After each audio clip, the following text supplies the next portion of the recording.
Now, among us, we have Dr. Jayajit Bhattacharya. Dr. Jayajit Bhattacharya is a noted expert in technology-led governance and is the president of the Center for Digital Economic Policy Research and independent think tank. He is also the founder and CEO of Xeron, a cutting-edge fintech company. Dr. Bhattacharya has authored 6 books on technology policy, including the first book on e-governance in India that was released by the then President, Dr. Abdul Kalam. His sixth book, E-Governance 2.0 Technology, Processes and Policies, was released by Sri Narendra Modi. He has worked extensively with the military, creating cutting-edge technologies and solutions, as well as working on the restructuring of the Indian Air Force based on the Shakatar Committee report. He has authored over 50 peer-reviewed research papers and has several patents across India and US. He has led leadership roles in many of the global MNCs such as IBM, HP, and KPMG. He did his BTech from IIT Kanpur, MBA from IIM Calcutta, and PhD in computer science from IIT Delhi. We welcome you, sir.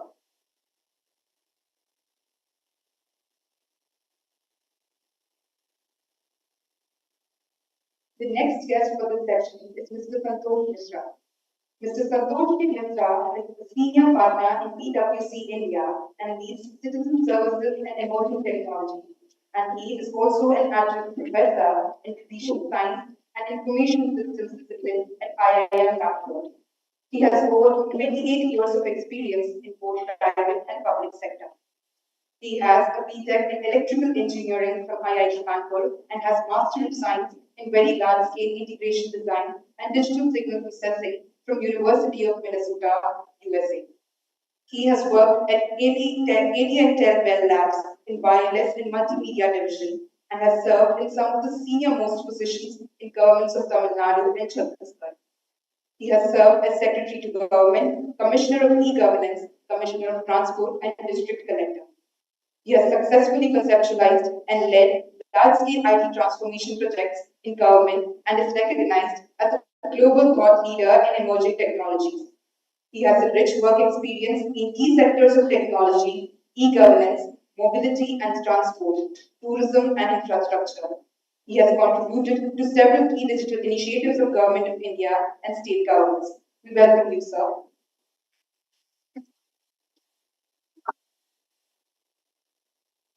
Now, I invite the moderator for this plenary session, Dr. Deepak Bajaj, from MIT faculty. I call upon an industry veteran. Dr. Bajaj has rich and varied industry experience in diverse professional capacity in national and international organizations in real estate and construction sectors. He is a fellow of the coveted Royal Institution of Chartered Surveyors for the past 12 years and chairs the assessment panel in India and UK address. Before joining RIS, small business enterprise, he has worked in project management, construction, real estate, and facility management sectors of the industry. Dr. Bajaj holds a PhD from University of Technology, Sydney, Australia. He is passionate about knowledge sharing and has been associated with higher education in the built environment sector for the past 20 years. He is an adjunct professor at Schema Business School, France, and Chongqing Jiangsu College, Chongqing, China. He is also an adjunct professor at RIGS SBE since 2016 and regularly mentors and supervises PhD scholars and master's degree students. We welcome you, sir. To get started with this plenary session, I request you, Dr. Bajaj, as the moderator for today's session, to take over the intellectual deliberations.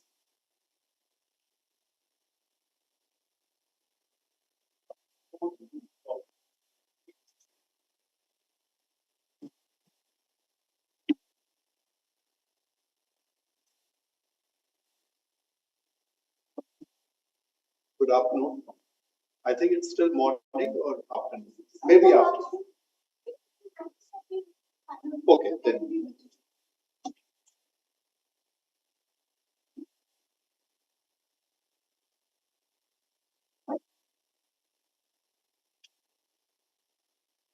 So the question today is, will technology outmaneuver humans.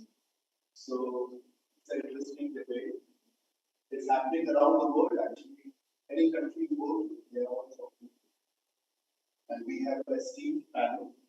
And I won't take much of my time of review, but I want to tell you 4 5 things which will help us in the discussion as well as for our future.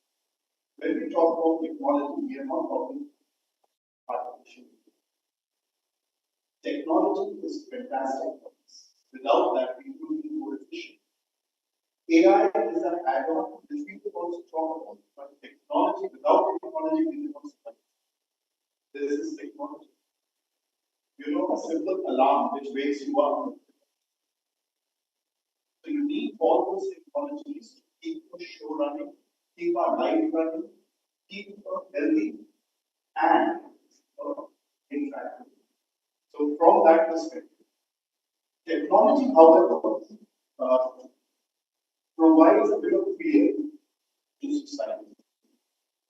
The fear to society is, will we lose the job? Will the technology take over? Will the AI take over our jobs? The flip side is, I had never heard of certain job titles which are available nowadays. In our time, it was either a doctor or an engineer or a lawyer. Today, data scientist, you know, these kind of titles, why are they there? It's because of technology. Around 15, 20 years ago, I was in Sydney, and there is an international property consultant pushing me. So they invited me to come to see how facility management is done in Sydney Opera House. They are the property managers of Sydney Opera House. And you know, he was wearing a Google Glass. That was like a spectacle. Google Glass, and he was taking pictures of any exhibitions we see in the building. And the amazing thing was, it was connected to the server 15, 20 years ago.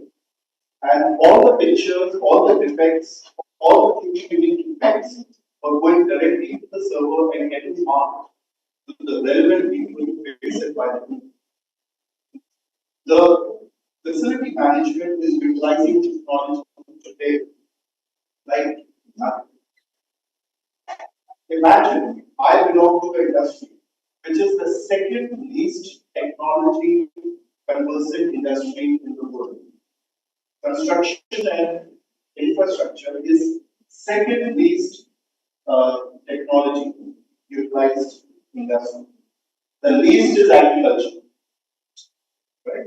So, and we have stalwarts from different industries who are using technology. Probably 80-90% of their work happens through technology.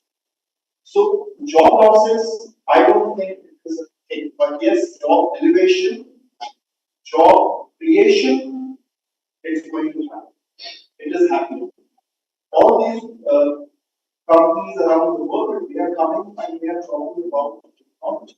And in fact, hiring companies and actually delivering things for the world. And that is enhancement. Privacy is a concern with technology. So we will dwell on that. Privacy is something we need to be aware of. And laws will be built as privacy gets eroded. Demographic dividend, we are a young nation. Without technology, we are nothing. It is with technology that we are actually shining. This technology will shine. Training and awareness will happen. And lastly, the industries like health industry during COVID, online doctor, all this is because it's not outmaneuvering our judgment, but it is helping us in our judgment. That's the position I take. And then, of course, our panelists will have their positions. So, companies of technology are racing against time to get ahead of each other. The first one in AI is ChatGPT, then BARD, and then you name it. Within weeks, companies are coming up with their products on different technologies. So with my brief, I would like to go around the panel. And the first question I thought was, let's understand from their industry. Each one of them is from a different industry. How does the technology impact their work? And what has been their experience with technology? And we start with I think, first of all, I think thank the university and for giving us this platform. Interesting topic. For somebody actually who's a lawyer or a technology company, something that it's been a lot of conversation for us for some time. I think first of all, points are I believe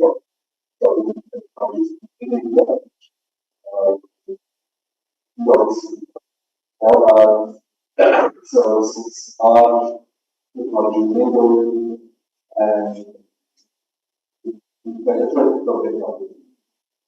What we offer us is faster, better, and in a sense, we deliver solutions for our clients. It also enables us to help them adapt to that technology and there's a way that more efficient, save cost, there's some. On the flip side, on a more what I do, when I look at what we have to manage this and the compliance with contracts, again, India doesn't have a technology mechanism to secure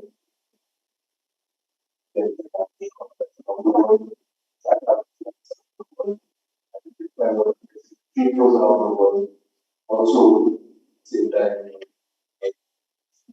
with a lot of tools and technology assisted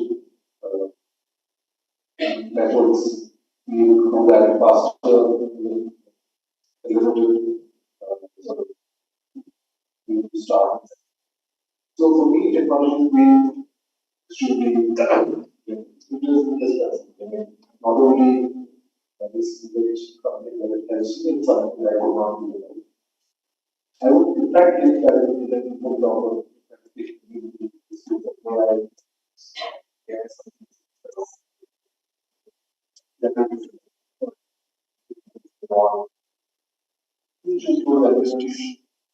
Can pass and faster and become more efficient. I guess products of how we use it. There are cures, I think as you were very pointed out, and that's something which coming into the legal market proper. The products in space as well. But I think our view is always, my view is always, if it takes us certain jobs in the industry, then it opens us with other jobs too. First, certain jobs which are repetitive, which are ongoing and then lower, and then relatively interesting. People are slowly those are going to will continue. And finally, for drawing on the laws I want to do, I would just say that specifically areas that when I came that started to talk, we used to have these which do people remove so design verification boxes, the paper, and all nights to give documents. A lot of that has become has gone away. A lot of AI, technology tools, automation, various other tools I mentioned. So I think I looked at technology and I looked at all of these as neutral. And I think the topic today is very technology also means. How do we say that it's not only, but I think it's really about the humans renewable technology will enable us to do our work better and ensure that I think somewhere there's also a question of there's a digital divide in approach. Some people have access to a lot more better technology and certain others don't. How do we bridge that gap? Is the question. When certain sections of humans also know other ways of technology. I think that is something which we can help. So I would that's Sure. So, thank you for your observation in your opinion. Dr. Maybe start off from the question that you were mentioning about new professions coming up. We used to have doctors and engineers, chartered accountants and lawyers, and and now one of the latest professions I heard was prompt engineering. How many of you know what is prompt engineering? Anyone knows what is prompt engineering is? Let me give you a hint. Almost all of you are very good prompt engineers, as have been certified by us. Especially when an assignment has to be done. Yes, ma'am? I heard a voice. You need to get up. We can't even see you. Is there a human speaking as an AI speaking? Yeah. So putting in the query into ChatGPT or putting the prompt into an LLM framework is a problem. Excellent. And now you know why you are also good at being a prompt engineer. That's how you turn out in the science. So we do the same in our organization. Because that's a question that comes to us. How are we adopting technology? And since unavoidably AI seems to be the peak and the current topic, let's delve into that further. We are a think tank, right? And what do think tanks do? We think. And as an outcome of it, we put things into a report or white paper and we send it to the right side. The way we used to operate earlier was to have somebody fresh out of college, smart, and we graduate, who come in and do the first bit of it. And because we do not have the experience, the language will be off, the content will be off, and it take about a week before we get a draft on which we can actually start. That was usually the way it would work in terms of coming out with a report or with research papers. Now what we do is the first cut comes out from ChatGPT in the first 2 hours. You just need to know what it was, what the table of content will be, what are the sections, and then we start real work from the second. So we have crash time by 1. Now, what is the logic for a think tank or a consulting firm or a legal firm that matters to hire fresh people who don't have any understanding of the matter first? And the reason I'm pointing it out is that logically, we'll only hire senior, we'll only hire people who have experience, right? So what happens to the job market? How do things change? And this is all logical thing, and this is going to happen. It's not that because we are doing it, it's going to happen without us, right? So where do you all fit in? What happens when we finish? We graduate in a year, 2 years time. It's something you should be panicking about. You are developing very sharp skills of actually being prompt engineer. It's almost like knowing how to write, no matter whether you're a doctor or an engineer or a chartered accountant, a lawyer. Because you know how to write properly, you need that skill. You need to have basic maths no matter what you do, right? Similarly, you need to know how to query and use these technologies in order to be effective in the job market. And which means that once you get out of college and you are more effective and efficient, then actually demand a lot of you because there is an increase in your productivity. So there has always been a scare of technology taking over the jobs. As we wait for the general visit now. So there's always been a fear that, in about late 40s, there was a law passed after 1947, in fact, in Delhi, that taxis will be allowed. Absolutely allowed. So what's the big thing about it? How our speak about business? Imagine that everybody who needed transportation in the city was going to a Tongawala, or the World War One pulpiteers. You have not, I don't know if any of you have seen those pulpiteers, those where mobile-based three-wheelers, they're not automobiles. And that's what you had as the two alternate modes of transportation. And suddenly, taxis were allowed. Huge threat to the Tongavalas. Their entire job should be going to the entire strike. They have it. How can you allow taxis to be operated? Will it lead to job loss happening? Or a short period? We have got 7 million Ola and Uber drivers. Do you think for imagine you would have 7 million Tongavalas right now? It would have taken me 2 hours to come from Delhi to attend because we had to wait for Tongawala. Maybe Uber Tongawala would have would have come to my house, pick me up. You have all been using the button back, right?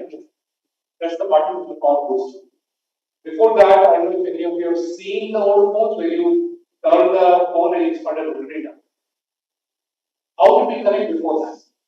You would call up the central exchange and you would say, I want to connect to, let's say, Professor Vidisha. And they would take out the plug and plug it in physically. Right? They would plug it into the exchange would connect to the sub exchange physically, and then it will come to all the data at a place, and then you can come. So there was a brilliant invention of rotary dial. That if I need to call her, I just need to know the number and I can dial and entire America went on strike because what would happen to all those people who are coming in front now? Right? Massive job loss, new technologies coming. Now, if we did not have the rotary dial and its subsequent successors, we would have 3 times the population of US just doing this planning. And even that would not exist. We would not have to do. Clearly, all these technologies created more work, more jobs. However, if you look at AI, still gives a reputation. I have my own articles way back from 2013 14 predicting what I was calling as the impact of extreme automation. Now, there's a little difference between the Tongawala and the rotary dial and extreme automation, which is essentially AI-driven automation, is because of the pace at which it's not going to happen. It's not going to happen in 5 years' time, 10 years' time. You would have seen those statistics. Radio took 100 years for its penetration to go up to 20%. Television took 50 years. Internet took 10 years. AI has taken about 2 months. Right? ChatGPT came last year in November. ChatGPT 4 came in February. In 3 months' time, it was a revolutionary better technology. ChatGPT 3 itself was hugely amazing. ChatGPT 4 was on the world. And there are more and more such things happening. The speed at which it's changing is extremely rapid. And it's not something to be dismissed. You can't just say that, well, it will create more jobs. It may not. It may not, especially at that pace. Right? And along with it, there are other things that we do. What are these other things? There is a climate change happening. It has happened. And I've been writing that let's not spend money and put taxpayers' money in trying to stop climate change because you will now spend money trying to live in the post-climate change. There are more silos to store grains. Large civilizations have got wiped out because of climate change. The whole entire Roman Empire, Harappan civilization, all of those got wiped out because of climate change. So, along with climate change, if we have AI coming in, extremely fast changes, we need to have the next generation that all sitting there to be very, very adaptive, to be able to learn much faster. We were taught they need to learn forever in our life. And we kind of try to do that, right? But you have to do it much faster than what we do. Because there will be much rapid changes happening. There will be many jobs destroyed. Will you be able to learn very quickly and be on top of the new skills that are needed? That is what really the requirement is. And as something it was talking about, it is not that AI or technology will outmaneuver humans. When a deep fake happens, who's outmaneuvering who? Is it technology as a science entity, which has got its own conscience and therefore it's science? Is it trying to outmaneuver you, or is it one human outmaneuvering human? Using technology as always was as a tool. Same with media, same with any other technology that we've seen forever for the last 7,000-8,000 years. It's just another tool. On the two sides of the tool are actually humans. Right? The outmaneuvering happens with humans. If there is a deep fake, if Imran Khan sends out his speech from the jail using deep fake, is outmaneuvering the regulatory structure in Pakistan. If our politicians are using deep fake to be able to speak in 8 different languages, they are being more efficient. Right? And if somebody on the other end believes that that is a real person speaking, that's up to them. Free world is democracy. We had the same situation about 20 years back, when Vajpayee was campaigning. At that time also, a lot of breaking technology coming in. You would get a call on your phone saying, "Ma'am, Vajpayee." The impact was very significant. So there will always be technology. There will always be stage of technology. Is it outmaneuvering? Is it technology making? Or let me take one quick example. What is really happening is that the society always tries to find an equilibrium. If you throw water, it finds an equilibrium. Those who have studied physics will know what I'm talking about. There will be equilibrium or a meta equilibrium. The moment you give the force, then the meta equilibrium reaches the state of. So our fabric of governance, society has come to some equilibrium, and then we inject technology. We inject social media, everybody goes haywire, teenagers start having mental health problems, there are new kinds of crimes coming up, there is murder happening on PR. My avatar was murdered right in front of my eyes. We still can't fathom how it happened, but I'm sure it will be a serious issue. It's just that because we as dinosaurs don't understand, doesn't mean it's not happening. Let me tell you what I understand. We created land records in the neighboring state that you are from. He's from the Tamil Nadu cattle, this was in Karnataka. And I'll not go into the details of it because it's still confidential. This I'm talking about 50, 60 years back. And what really happened was this gang of people who look at obituaries in the newspaper. And they will see which is the old person who has died, who will check whether their kids are in India or in the US. If they're in the US, they will go and change the land records because everything was digital. They will transfer the fingerprints and transfer the entire land record to their own. And then the kids would come and do. Now, how did they find out who was the owner of the property? Because still then, before property was digitized, you could ask, this khasra belongs to who? Right? So, since he was in property, somebody would know, he would say, this khasra is owned by Gursakhya, you go and check, and you know this person is property, so you pay and buy it. When technology came in, you could do the reverse. What all does Professor Bajaj do? A small change in query, a big impact on the rules. Now you can go to the obituary list and find out what all property does this old person have, and therefore all the other crimes start stopping. Unfortunately, nobody got knocked off, and it was only after somebody died that this gang would step in. Imagine if the other way happened, that you actually find out what somebody owns, you knock off the person. It's going to deep impact on health, and it's a privacy violation. Your points up, right? So, in any aspect of technology you look at, there are multiple sub-impacts. It's like the Agni 5 vehicle that came in. It was launched. What was great about the vehicle? Anybody knows what was so great about the vehicle? Multi-targets. Multi-targets. Absolutely. So the same vehicle you can put target multiple in. And what's happening with technology? The same technologies. This impact is having impact in multiple. And it structures this fabric that is stabilized. And again, we struggle to bring back our regulatory systems, our social systems back in place. We try to just end with one small nugget I remember because somebody got a call here. In those days, the first smartwatch came out, Pebble smartwatch. I don't know if you guys remember the Pebble smartwatch. It had an e-ink, so it would last for a week or so. Technology was very different. So I was having a conversation with the education minister of Nepal, and I kept getting messages. So I was being polite. I did not take out my phone. I was looking at my wristwatch. checking if there's anything urgent or not. Did that 3 or 4 times, and the minister retorted that आपको इतना ही जल्दी था, हमसे आप building क्यों आए? You realize what happened? The whole social dynamics changed. What do you look at the watch for?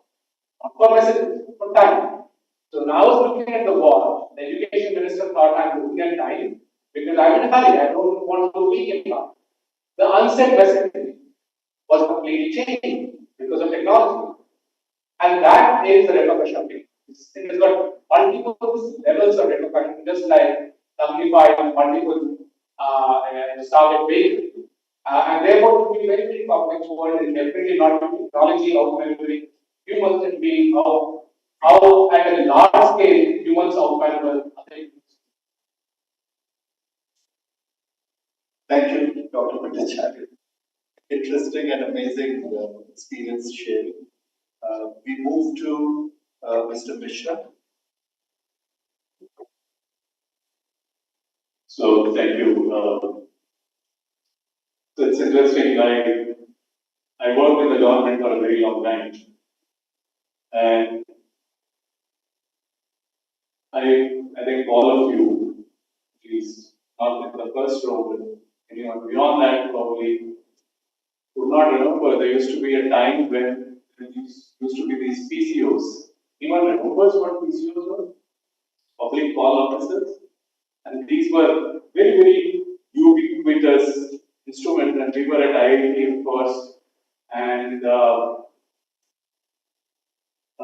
there used to be a huge crowd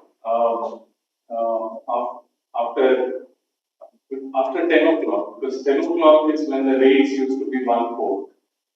And that was the time when phones and STDs were a big luxury. I don't know if anyone of you remember banking from that. So if you wanted to withdraw money, how do you withdraw money? Of course, you don't need to withdraw anything. I mean, suppose you were withdrawn, how do you do it?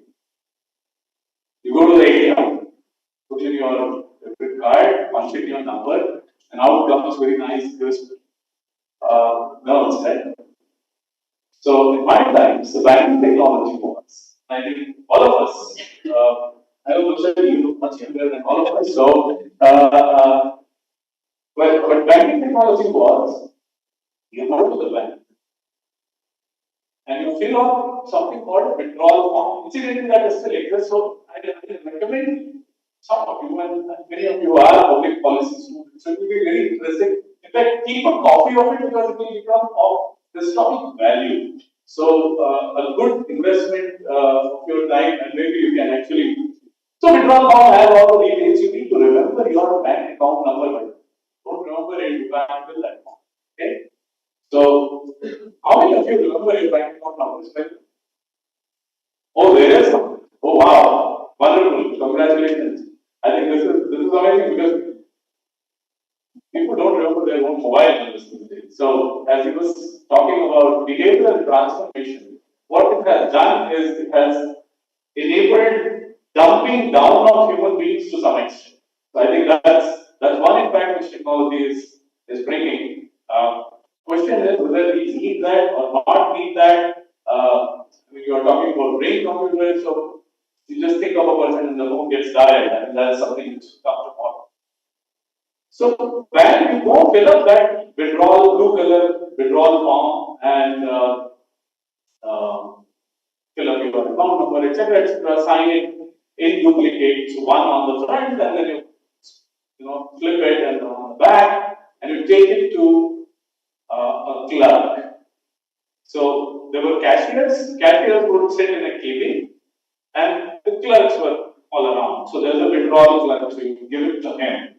And incidentally, if that form of withdrawal was above a certain amount, it will be duly taken to bank manager for his signature, and then only you will be allowed to withdraw. I mean, it looks like science fiction today, but this is how it operated. And you actually give it to the clerk. He will look at your account number, and there used to be lined up thick, big ledgers, literally, registers of 1 feet, 2 feet wide, and maybe 4 feet wide, and 3 feet call, and he will open up your page and make an entry in red because withdrawal was red, and then make that, put his stamp and signature on that withdrawal form, and give you something called token, brass triangular token. Some places it goes down, and then you keep that with you, hold on to it because that's your authentication for withdrawal from the cashier. And then this form of endorsed withdrawal form, along with bunch of other withdrawal forms, go to the cashier, which will site mein laga deta tha. Then he will keep looking at it, and the token number is written on the withdrawal form, and he will keep calling one after another. And God forbid if you lose your token, you can't withdraw that. Or if somebody finds that token, that gentleman or that lady could withdraw that. So that was banking. Today, UPI transacts 40 crore transactions in a day. $2 trillion worth of money moves on UPI rails today. Most of you would not have seen a bank except possibly when you went to open the account. That also nowadays become home. So that's the transformation which we have gone. When I joined as a sub-collector, there was this, have you heard of, we have this whole hue and cry about electronic voting machines, right? It keeps up every election. Whenever somebody loses, they say, oh, the machine. Have you seen elections happening before that? There used to be ballot papers, and the ballot papers were like spread open size of newspaper sheets, and you had to print them, one ballot paper for every voter. And imagine the amount of energy, and these have to be very secured and numbered. So when I joined as a sub-collector, that was the first time EVMs were introduced. And I conducted 2002, 2004 elections on electronic voting machines. And then I became a collector of a district, and the elections were of local body. So local body that time still wanted, because there was not enough EVMs, and EVMs were not so popular, and I'm talking about almost 20 years ago. We had to print those ballot papers and conduct the election. So big, you know how it happens, right? This printing is done under a tight supervision. So my Tahsildar will stand in the press, election Tahsildar, will stand in the press and eat and sleep in the press till the ballot papers are continuously. And once it is printed, it will be loaded with, one police escort in front, one at the back, two below truck, and it will become like, a big treasure. And then you have to have a huge entire, the supply chain management. I think, then it gets split, you have to split it because these are different. You have so many local bodies, and every local body has to have a different value. And what was the nightmarish part of it? Any guesses? Counting. So when the EVMs come, have you ever seen an EVM counting happening? Anyone? No. So when EVM comes, you open the serials and then just press a button and it says, oh, button number 1, so many votes, and button number 2. And you just write it down. I mean, ideally, you could have moved a step forward and it could have transmitted that information onto a computer. You don't have to do that, but I think, it's important because that's a democracy directly. I think it's important to go slow. And given the amount of misconception and noise which has been created against a very significant reform, it's important to go slow on that. And then the whole distribution of that ballot paper, then you bring it, collect it, lot of 100 people in a room, don't allow them to leave or allow them to leave under a guarded security. There was a movie, I don't know, where this guy suddenly becomes very important and he has these, these three gun-toting fellows following him, and even he goes out in the field, you know what I mean, right? He has these three fellows chasing. Newton was of course for the election. There was another movie. But true. So literally that was the situation, because the person who's counting the votes, if he leaves and he does something, some funny thing, I mean, there's a repercussion on the entire thing. So you send him along with two gun-toting fellows, so he goes and relieves himself, or she goes and then she comes back, and then counting continues. They are fed there, they are made to sleep there. It's crazy, absurd. And today, moment morning counting starts, by 12 o'clock, you have more or less written down the results by beating most of the results. What a transformation. Today you have 10 crore Aadhaar transactions which have happened every day. World's largest digital identity process. What a transformation it has brought in. This morning I got a call. He said, Sir, you have applied for admission in DPS. So, but your form is incomplete. Please, for your daughter, and please fill it up and download. I'm sending you the link. What it was? It was cyber fraud. There's a incident just 1 month ago.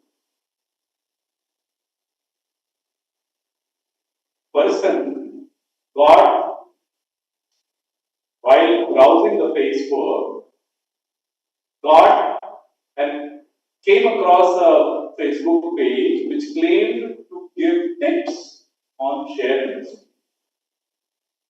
And the return they said is 60% or above. Huge amount of testimonials from everyone. Oh, this fellow started. They said, oh, okay, you invest in this and this. He started doing that as per their advice. Really got good returns. Then they said, now your portfolio size is big. And this is the real story, incidentally. I was trying to help him after all that. Then they said, it will be better if you open an account with us and do a proprietary trading with our help. It will be better. The fellow invested 4.5 CR.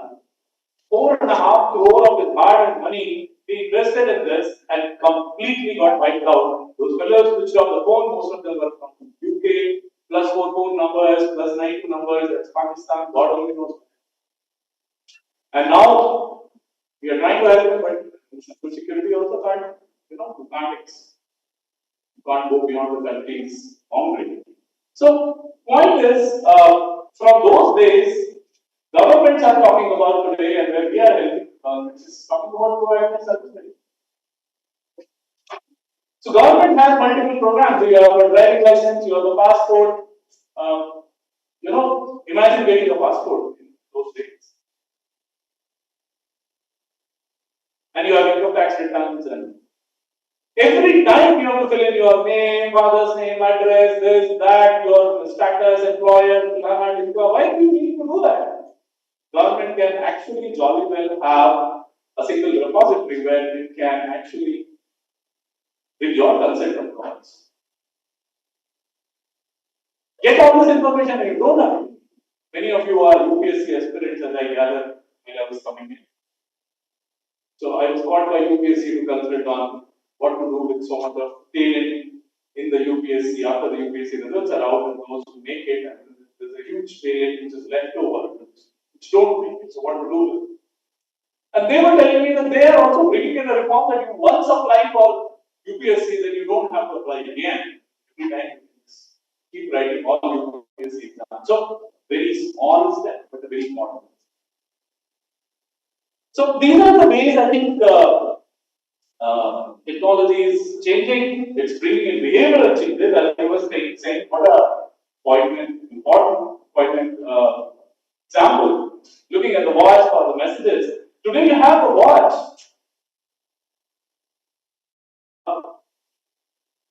I must be speaking something really bad because a whole lot of people left out. So I must shut up. I was with a friend, and he has got this nice watch for his daughter. So whenever she's roaming around in the campus, she has access and she can call few numbers, 2, 3 numbers. It has a SIM card built in, 5,000 rupee watch. And he doesn't need to give her a phone, but at the same time, keep a tab on her.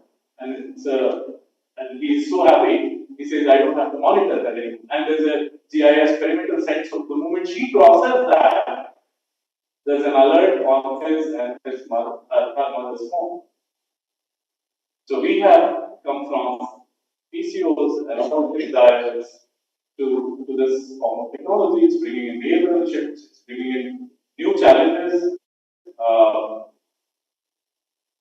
People have more online friends than offline friends. I think we, as a society, probably as a public policy experts, we need to introspect and take a look as to what are the other dimensions of this technological shift. Of course, technology is bringing a massive amount of good stuff. But then, I think some people are worried. I am never worried.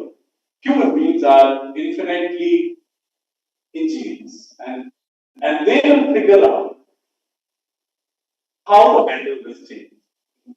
We have handled so many changes. We have AIDS and we had we were harvesters of whatever was found in the nature. Today, I think we have moved a long distance and we have always been a step ahead. So I think the famous Einstein saying was that two things are infinite. Universe, and the second one was human stupidity. And he said, I'm not sure about the first one. So with that, I'll close. Yeah, I have something. Since Santosh was talking about draw, and I was just going to add something like happened to us. We moved into a new office last year, and the moment we moved into one board, I started getting messages. आपका बिजली का bill का date थी खत्म होने वाला है. And it was a pretty hefty amount that was issued. I should have paid on that, right? How many of you think I should have paid on that message? None. All of you think I should have paid. So I did exactly what you did. It was a fraud. I didn't pay it. And a month later, you went down in the office. That was a real message. We kept thinking it's a fraud. We didn't pay. We went down. And we thought there was a huge loan. And we called up and said, "Aapko to 2 months se hum bol rahe hain." So life has become very confusing between fraud and technology and what is real, what is not real. It definitely has become very important. Thank you. So I relate to Mr. Mishra first. In the 80s and 90s, we used to look forward, as kids, we used to look forward because only one channel was there, which was Doordarshan. So when general elections would happen, for 1 week, 24/7 movies were running. Yeah. Otherwise, you're watching Krishi Darshan. But during that time, for 1 week, while the counting was happening, after every movie, they will say the count. BJP wasn't there that time, but Congress, this, that. And we used to look forward to the next movie first. So that was the time. And now within 2 hours, everything is over. So, coming now, I want to know is Mr. No. Okay. For the first time, I'm glad actually. We are running so late. Yeah, so we continue this. So, in the interest of time, I'll skip the second question, which was what you have already covered. And we go to the future. So now, what we wish to talk about is you have seen different industries, banking, voting, governance, legal, policy, construction. I'll give you an example. In construction, 20 years ago, we used to make sample plan for selling an apartment. You have to make a sample plan to show the people how your apartments are looking. And we would take it up in crores of accessories to make it look really nice. with few years after, we were able to show it online, not online, but with technology. It was a walkthrough through the building, through the society, and into your apartment, just walking like we are. And that changed. Technology brought in. I don't have to spend crores, but of course, the technology of even VR is very expensive. But still, better doing VR, and you could show it to multitude of people anywhere in the world, and they were able to buy apartments with this technology involved, right? So coming to the future, what do you think? And I'll start with you. Where do you think technology should or would not be in 2 years' time? Because in our time, even months are too long. And I'm talking in 2 years, I don't know how you want to do it. So, thank you for that. I think a very interesting question, and like you said, it's a good concept. The movement is so fast. I think even in sectors such as legal, which have been traditionally resistant to change, our system of education, the courts, etc. Still, while many traditional customs and all of that. Even there, we've seen a lot of courts have taken up a lot of electronic tools to remove a number of courts allow you to submit electronically. Number of judges to examine electronic courts with screen and then the submission. You can tell the notification of the securities and it pops up. So those are happening, but I think where I see it, and of course,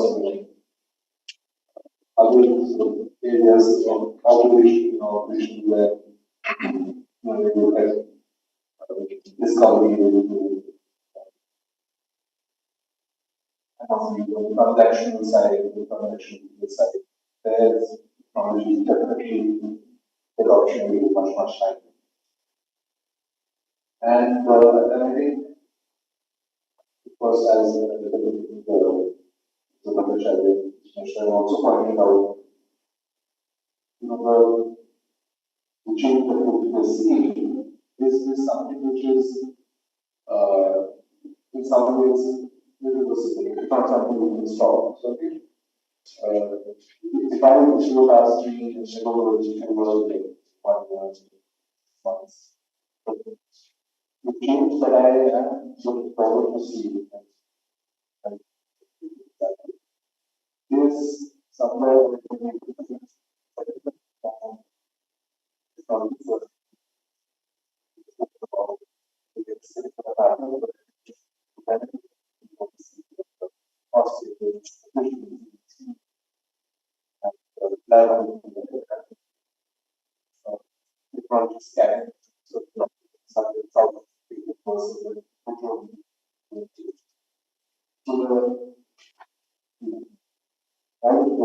balance against the racial movement of those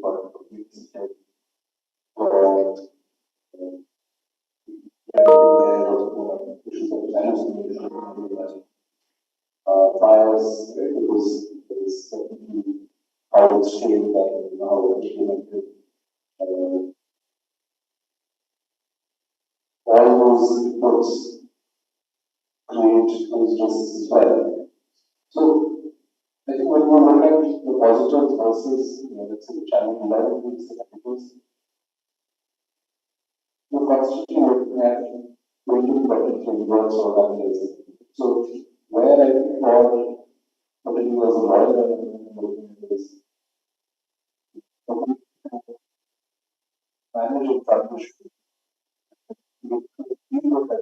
something that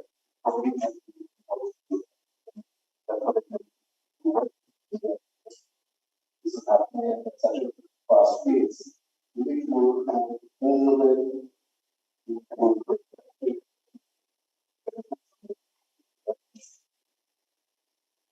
Something for sectors, like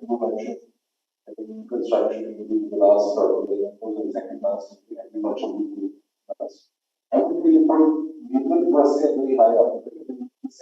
Segments of people which are adopted, segments of people who still show tremendous resistance to change. In the way the technology adopted people are part of the segments there are areas, there are people who are not really, they look at it as a threat.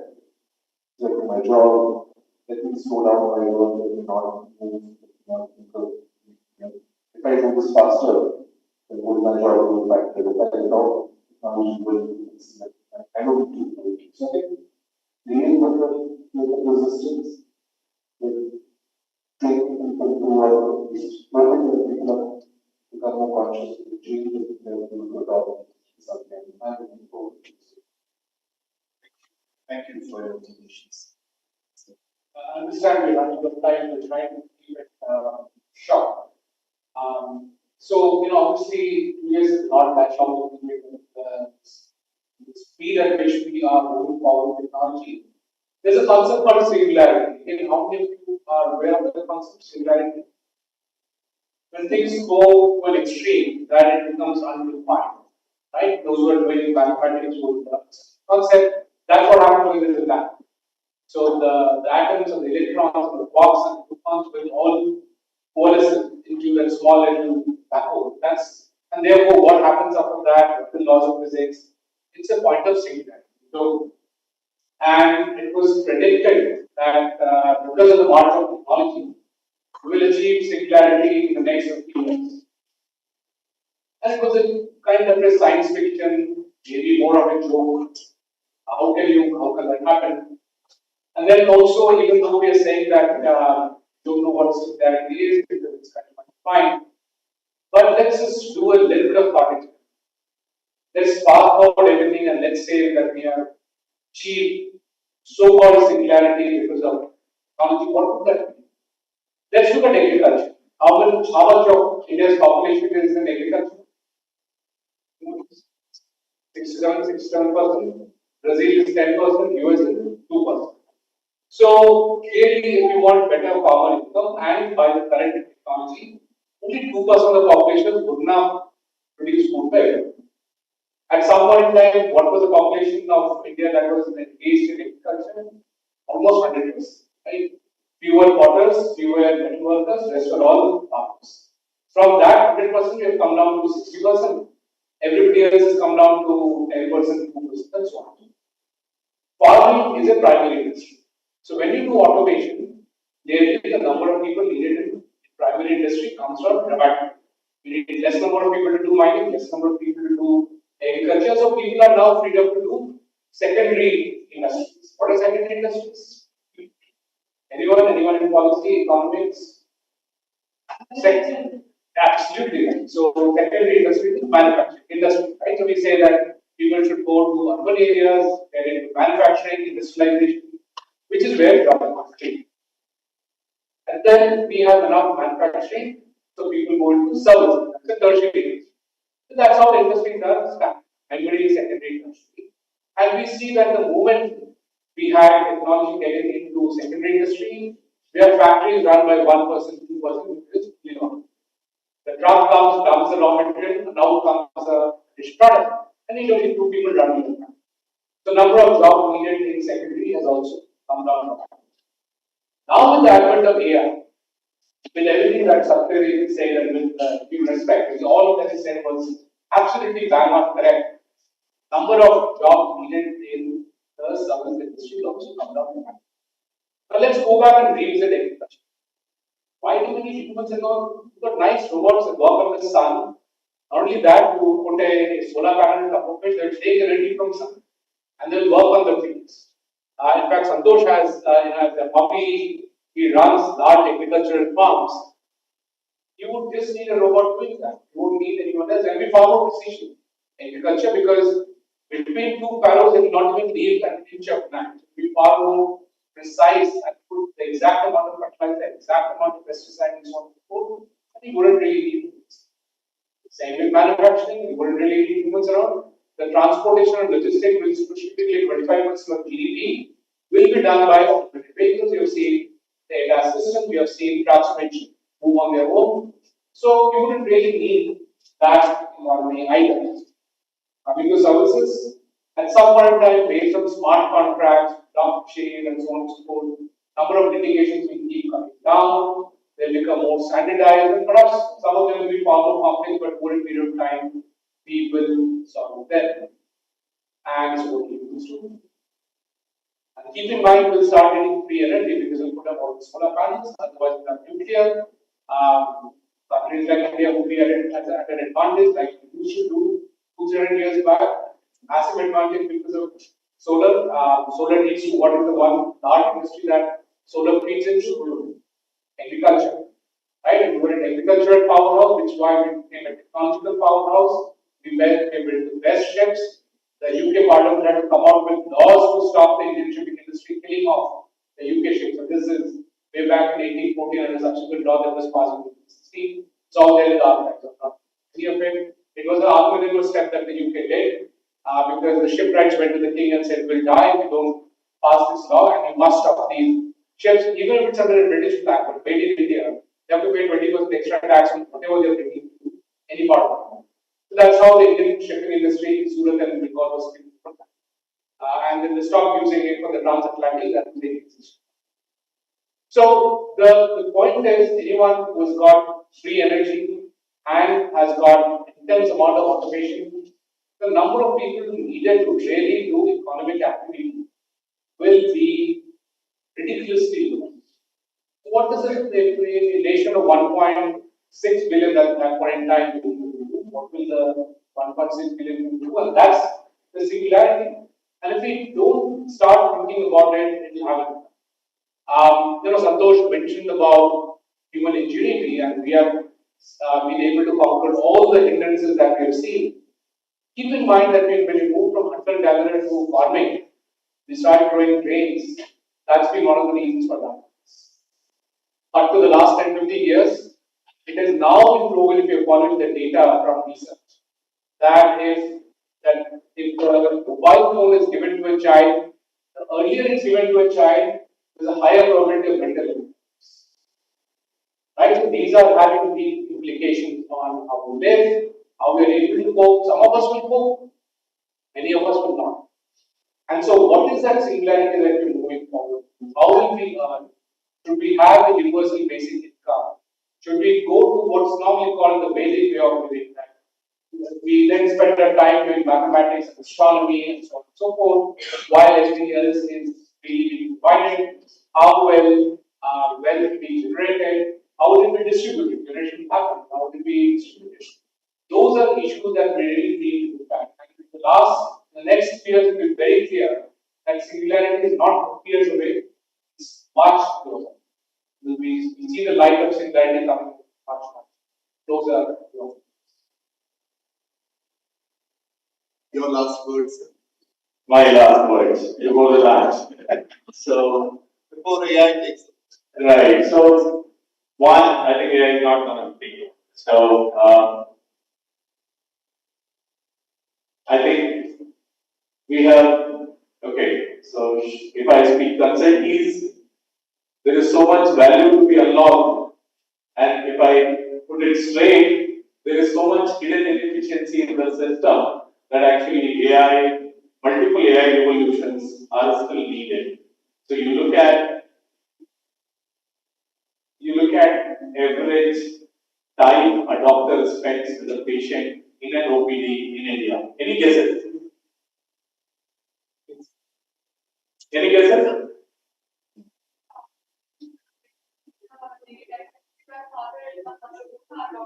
Wonderful.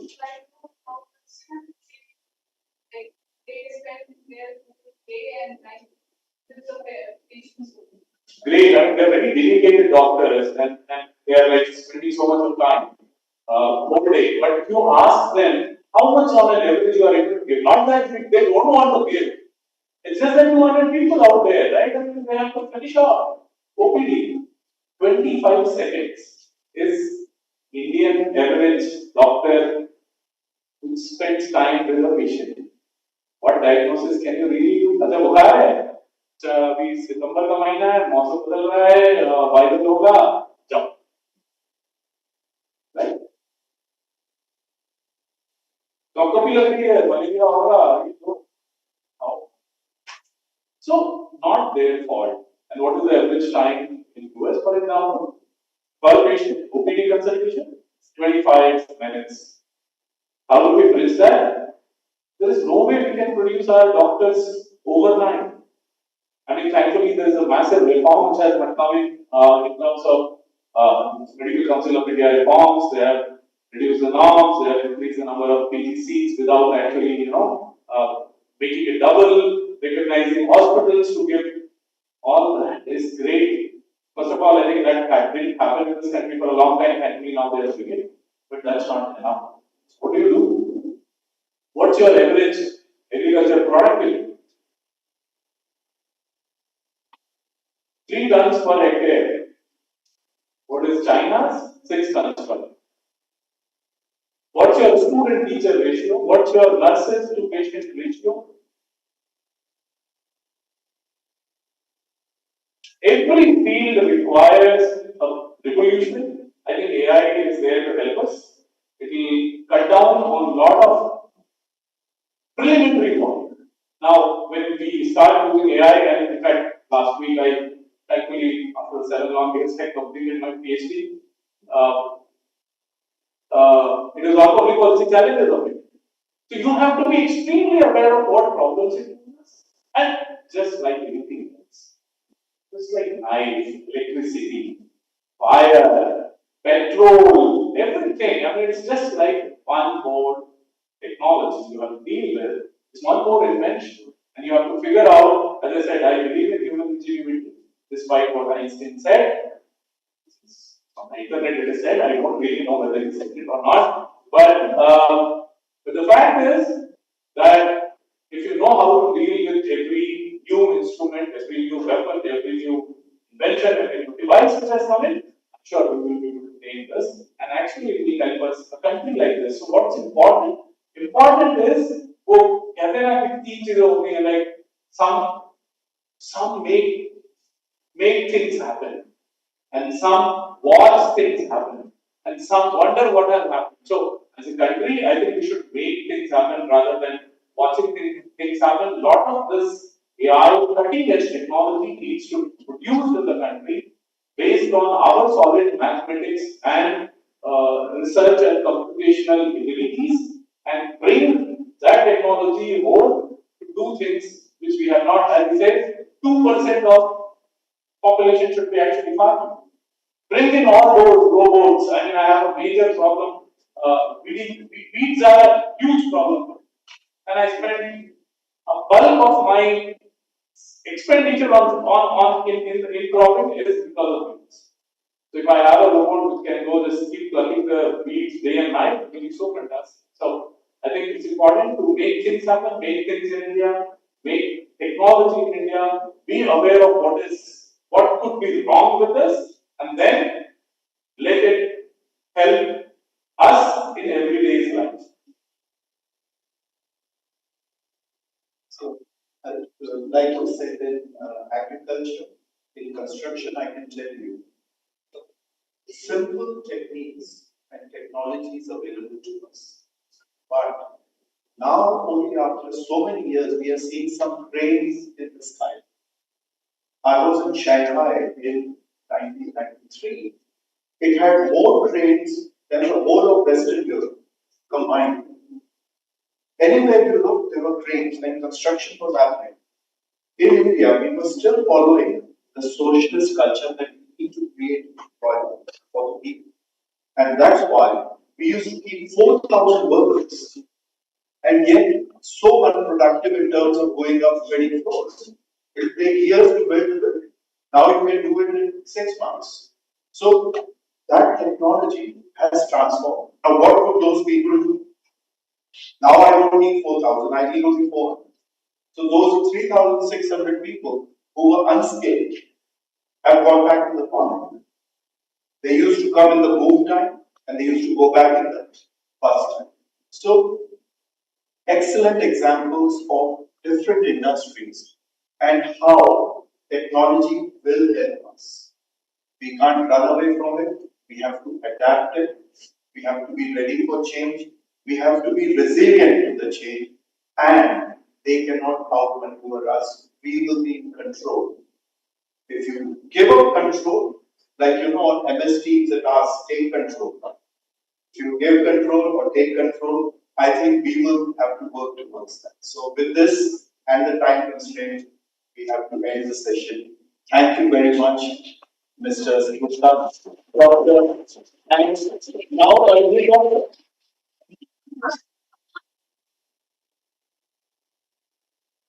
with the permission of the moderator, now we will begin the brief question and A session.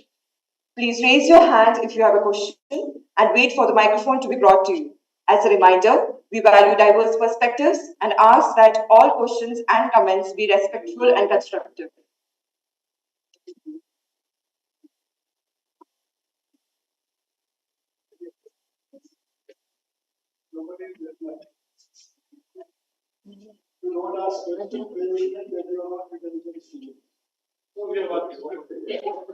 So people ask questions, so that will be even more difficult.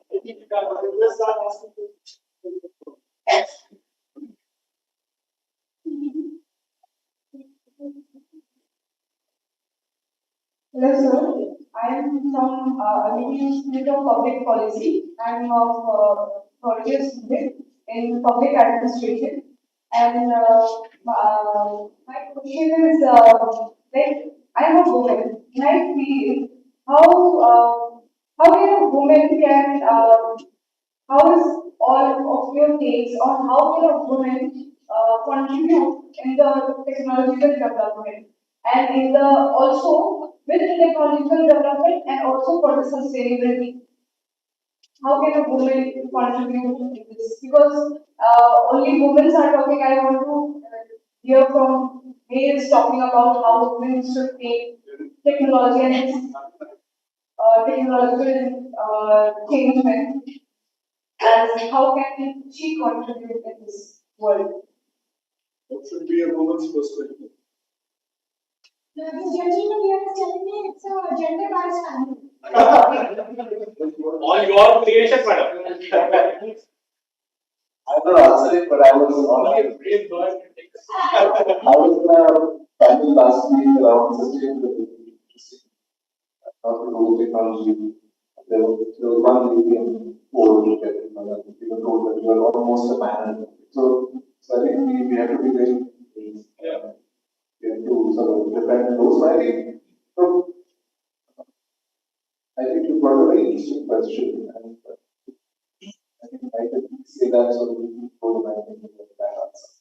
But the point is that I think where we are, right, the women, it is where we come from. We bring our own perspective, and I think there were years where the technology industry or the technology space was probably in the moment. I think the sector per se is something which is, as opposed to maybe areas like agriculture, manufacturing, where you will see more and maybe there was a lot of work on the way. I found this space to be more open to receptive to women being there. So, in fact, we were running we run some courses for women different partners on getting more women into coding. So we do India women Philippines. We find segments of society where we could go. When we went to Europe, we would know that more women win. So I would say there's for me, I think women have a very important part of this technology. What you bring to, or what is your personal experience, how that will impact that help you adapting to the space of I think I would really say that I have no clear understanding of it, or I would say I have no one answer to how a woman can adapt to the space of So I'll give you an example. One of my friends and two of her friends. So three of them, they left HSBC. They were wealth managers at HSBC. and they started all women wealth management routines. They are doing exceptionally well. Now they are employing about 50 people. They are using technology. And I was asking him, who talks about property to you? He said, that's where we are missing out on. So, property has been a male dominated area. But they have started this wealth management and they are building sustainability. Their perspective on wealth management is so different to the risk taking of some of the male colleagues. So, a lot of their clients I know are so happy with their perspective, especially on stocks, because their perspective on stock is very different.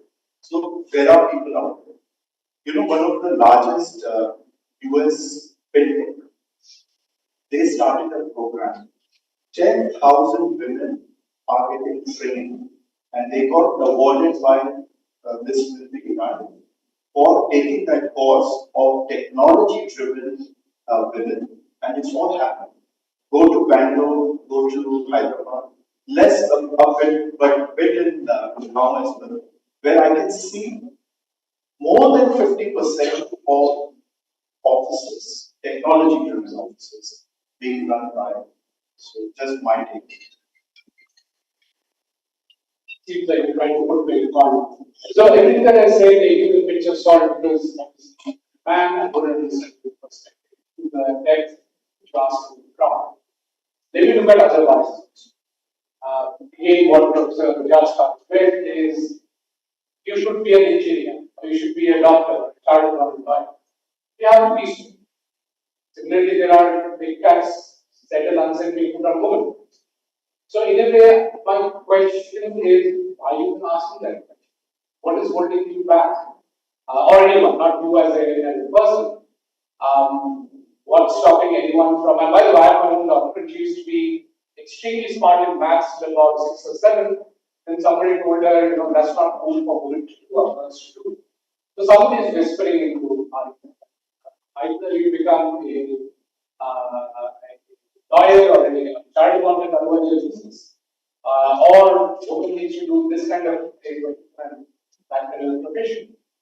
Now, I have my own theory why this bunch of women that you talked about, where there is simple identity point of view, because they were not exposed to the bad practices that everybody else was doing. Is it really more gender? I don't know, maybe it is. But if I look at it from a pure statistical perspective, they were not exposed to the bad habits of the larger world, so they created their own habits. And therefore should we always be, beating ourselves down that we cannot do some X, we cannot do Y. Indians cannot send spaceships to Mars because we're Indians.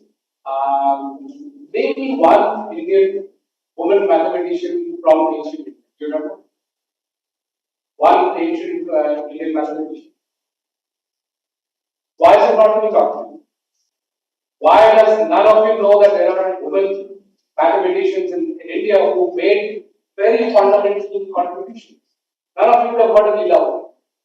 Very fundamental contributions. Her contribution to algebra was then picked up by the Arabs, and then the West learned from them. So if we are not teaching in our schools, we have only scientists who talk about is Madame Curie and that's it. Some of the fundamentals of communication was actually done by a woman Hollywood actress.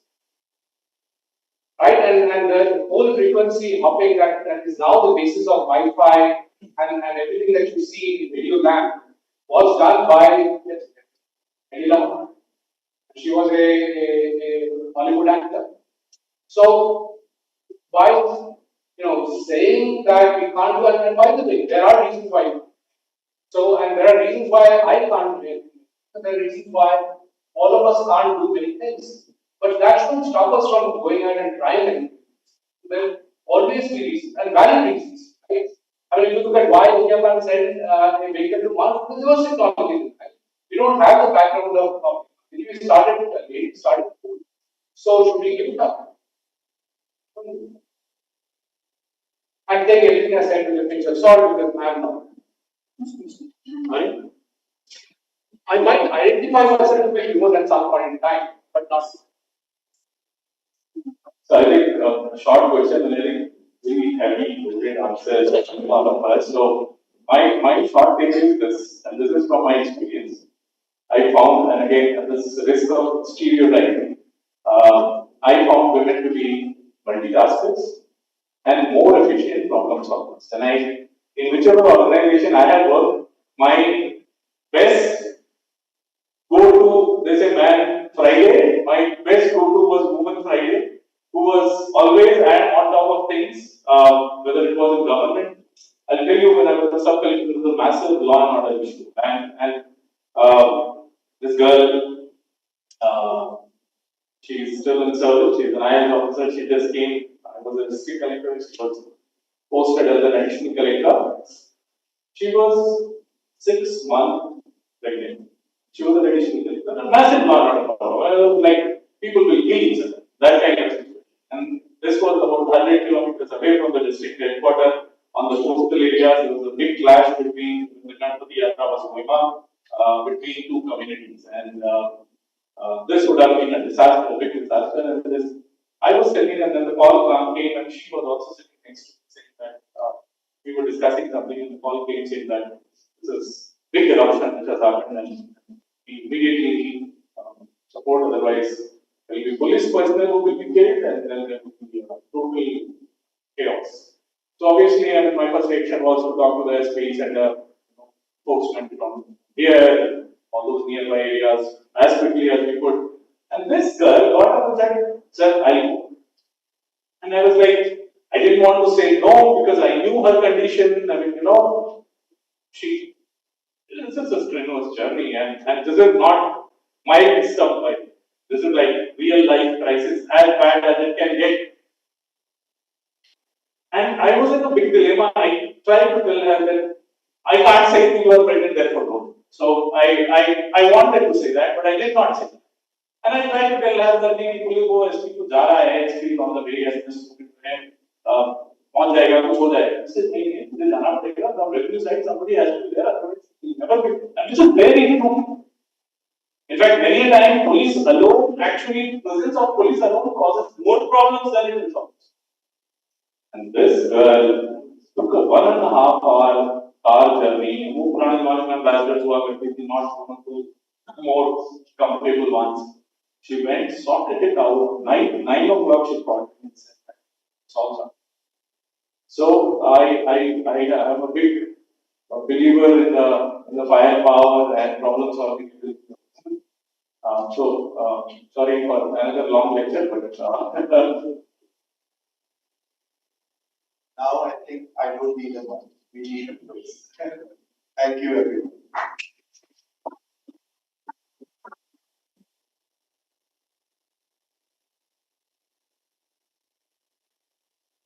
Thank you so much, speakers, for such an enlightening discussion.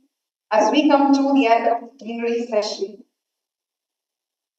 I call upon Dr. Vidisha Banerjee, Chair of the International Conference on Public Policy, to give the vote of thanks.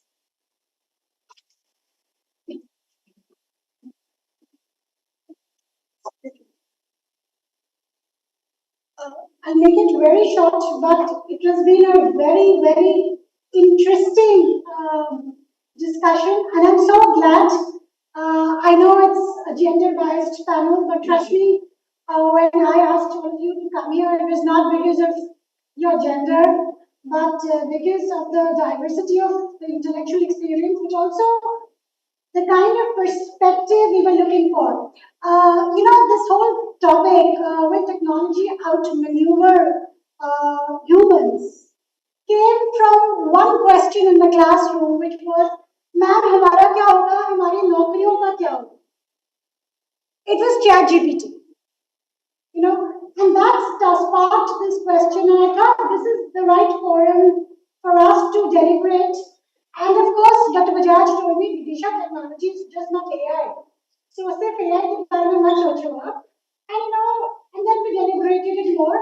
I do want to mention what you said about the PCO. When I got my offer from George Washington for my PhD, I remember I used to count every second when I was calling Washington, D.C. because my bill was in dollars. And I'm so glad that when I call my friends in the US, I don't need to think about that. So technology is beautiful. Technology is a very big enabler, men or women, and I think we all need to adapt, unlearn, relearn, unlearn again and relearn.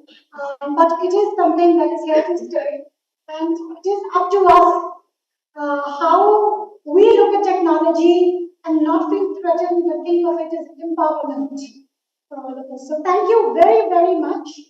I would now like to felicitate the guests. So Dr. Yoginder Singh, please come here. Yeah.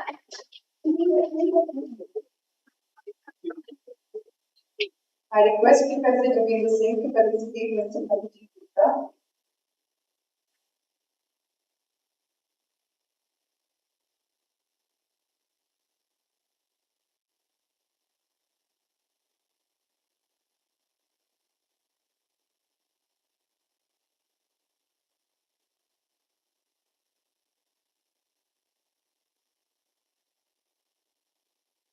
Next, I request Professor Ritukamal Singh to felicitate Dr. Jaydeep Bhattacharya.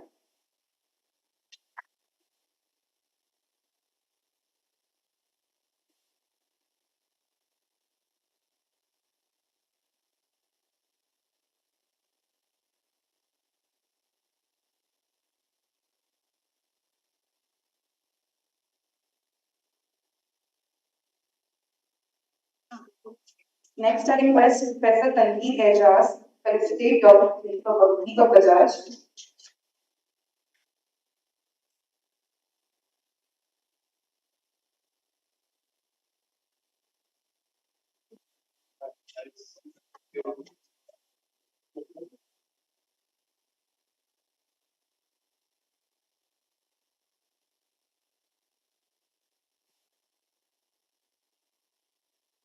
Last but not least, I request Dr. Abneet Kaur to felicitate Mr. Santosh K. Mitra.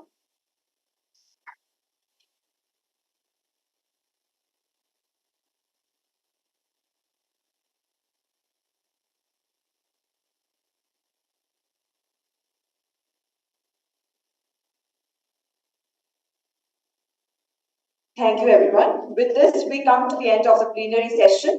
Thank you once again to all the esteemed speakers for sharing their valuable insights and expertise.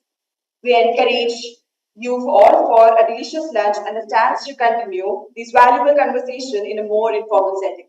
Thank you.